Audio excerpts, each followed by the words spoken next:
اس کا ایک آسان ترین حل ہے کہ جو ہی ہمیں کسی آدمی کی بات بری لگے ہم فوراً اپنے آپ کو ایک بات یاد دلائیں کہ میں جس ہستی صلی اللہ علیہ وسلم کا امتی ہوں، آپ صلی اللہ علیہ وسلم اپنے غصے کو پی جاتے تھے، تو میں اسی سنت پہ عمل کروں گا تو غصہ از خود ختم ہو جائے گا۔ اسی طرح جب دل چاہے ہسبینڈ کو ڈنڈے ونڈے مارنے کا تو اپنے آپ کو یہی بات یاد دلائیے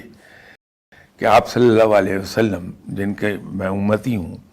آپ صلی اللہ علیہ وسلم میں تحمل اور بردباری بلا کی تھی، تو میں آپ صلی اللہ علیہ وسلم کی اسی سنت پہ عمل کروں گا، تو وہ اگریشن ختم ہو جائے گا آپ کا۔